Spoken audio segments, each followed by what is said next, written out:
About 12 years ago, I walked into my classroom ready to have a discussion with my kids. It would have been like thousands of discussions in schools across the country that day. I would stand in front of the room, the students would be in rows. I would ask a question, the students would give me an answer. If the answers to all of my questions were correct, well then I would go home and declare the discussion a success. The most engaged students sat in the front, and the least engaged sat in the back. After each question, hands would be raised. The same hands for every question. The same heads would be down for every question. Each hand was only really interested in hearing their own answer. No one was really interested in hearing anyone else's. The kid that never raised their hand, well, of course I sought them out during discussion and picked on them because that's what I was supposed to do. Well, I began to realize that this really wasn't a discussion. It wasn't a dialogue. There were no kids interacting with one another. It was just really a long-distance question and answer session where I pepper the kids with a question, a hand goes up, an answer comes back to me over and over and over again. This was the view for most of the kids during the discussion. From the kids' perspective, it was pretty easy to forget what was happening when you were stuck staring at the head in front of you. Most kids could only see another face clearly if one of their classmates turned around, which was, of course, illegal. So those in the back rows ended up having their own discussion, too busy to pay attention to my questions. I was probably the last one in the room to realize that this was not really a discussion.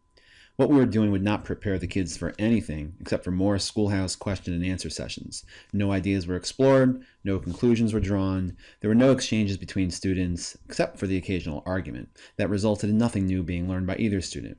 So we decided to make a few changes.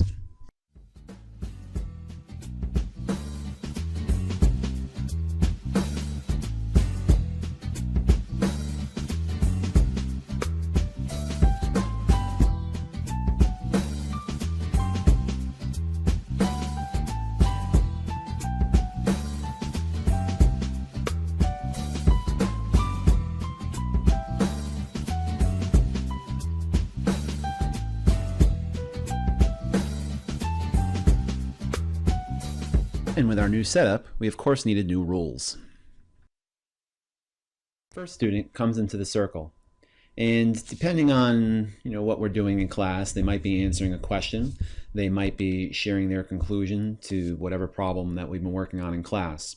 After they fully state their answer and provide some evidence, other students come into the circle to discuss it. There is no pressure on who's first, who's second, who's third. We don't pre-select any order. During the course of the year, during the beginning, normally it's the same kids who enter first, but then slowly throughout the year, different kids end up entering. In order to get out of the circle, you have to say something substantial. If you want to come into the circle, you would walk up and tap on someone's shoulder who has already kind of spoken their piece. We are kind of trained to kind of get a sense of who's done talking, who still has to talk. We try really hard to make sure that it's not a constant in and out. This particular video we are doing just for this blog entry, so the kids are coming in and out faster than they normally would. And if you notice, it's kind of seamless. The conversation will always keep going. I tell the kids that it's kind of like at their lunch table. When two people sit down for lunch, they start talking. When the third person comes down and sits, they just enter the conversation. One of those people might leave, and the conversation keeps going. So it's kind of a seamless conversation that really only ends when the kids decide it ends, when they feel like they've kind of explored this conclusion and provided all the evidence they can and kind of discussed all the possible all the possible angles and perspectives. They kind of all look at one another and say, all right, we're done. And all 5 kids would get up and leave. In the circle, they somewhat police themselves with the rules. In the beginning of the year, I might stop it and let them, kind of give them some ideas on how they can do things differently. We do a lot with body language. We do a lot with how do you ask a question, and we try to make it as civil as possible and make it as much like a dialogue as possible in that middle. It is not an argument. It is not a debate. The deal is when you leave, you should leave smarter, not having put someone down just to try to make yourself seem correct. What's coming up next is a video of our very first fishbowl conversation ever.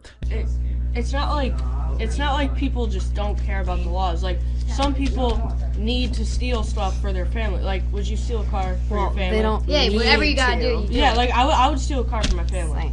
Yeah, but like even if we did like have a steeper penalty for like even just like robbing a bank, like maybe not jail, but like something like life in prison, someone's still gonna take that risk, even if if they did. So if you had like the death penalty for every crime, people would still do it, because if you need money and there's no other way, then you're gonna go and try to You're get just it. gonna have to hope that they don't get caught. Unless they're dead. Either I'm gonna be, you know, in prison for life, where I know I'm gonna have food, or I'm gonna get the money I need and I can buy food. So it's